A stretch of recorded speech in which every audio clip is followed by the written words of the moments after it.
Greetings, YouTube. Whenever the right gets called on its bullshit, one refrain you'll frequently hear is, I thought you were the tolerant left. Well, yes, people on the left, progressives, do tend to be far more tolerant of the world around them, seeing as they're not social conservatives. They accept people for who they are, and they tend to not tell people how to live their lives, which is something that people on the right keep telling me they do. They want people to be able to live their lives just as they please, and yet they keep passing laws that tell people how to live their lives. I really swear in that particular circle myself. Um, and I think it's important to remember that tolerance is a peace treaty. And essentially, you're saying to your people around you that I will tolerate your existence as long as you tolerate mine, and as long as you are not harming myself or others in the process. So if somebody's particular life practices require them to hurt other people, it makes no sense to be tolerant of that behavior. That's why we have laws against assault and murder. But when it comes to less significantly serious things, like how people dress, how people behave, who they marry, date, things like that, um, we tend to, again, reciprocity. You do your thing, I'll do mine, as long as we're not harming other people.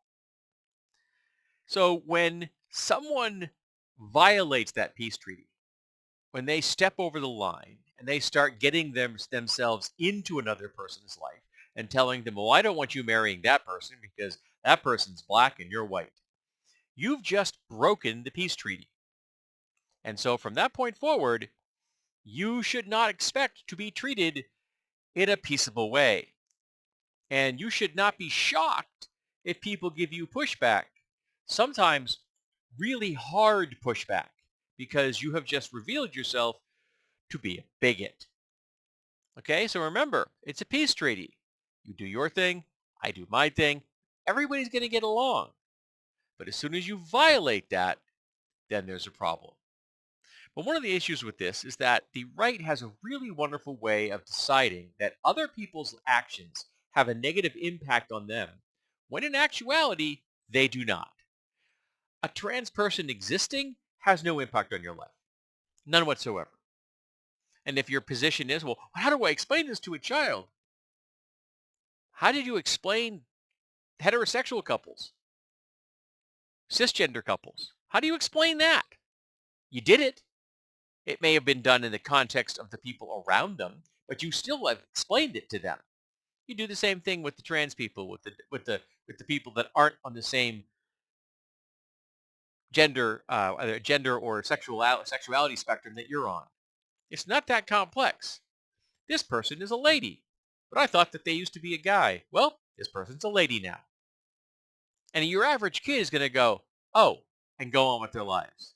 Kids are a lot less bothered about this kind of thing than their parents are, because their parents have had time to have their belief systems ossify, have their belief systems become so ingrained in themselves, often through reinforcement from other adults, people who helped raise them, that they've stopped experiencing the joy of discovery. They've stopped experiencing the ability to just look at something that they are not involved in and realize, that has nothing to do with me. It's that simple. Now, I'm 60, and as a great quote I read recently said, the, the fields upon which my fucks were grown have been paved over. And I'm tired of the bullshit. And I also have become far more tolerant of the world around me. The number of things I give a shit about when it comes to how other people live their lives has gotten incredibly small. Okay? It's none of my business how you dress or what pronouns you use. You tell me what pronouns you want me to use, I'll use it. I don't care what you look like. You tell me your name, I'll use that name. I don't care if it's on your birth certificate. It does not matter to me. I'm not going to ask for proof. I'm not going to look at your genitals. I'm off the dating scene. I don't care if you do or don't want to get married. Do you if you want to. If you do or don't want to have kids, awesome. None of my business. So many things aren't any of your business if you really start to think about it. And that's the part that really drives the social conservatives mad. That other people can just kind of shrug their shoulders and go, yeah, so, when it's something that they are very invested in. But they're invested in a way because they want to impose their world belief on other people. They want their narrative to become the cultural narrative.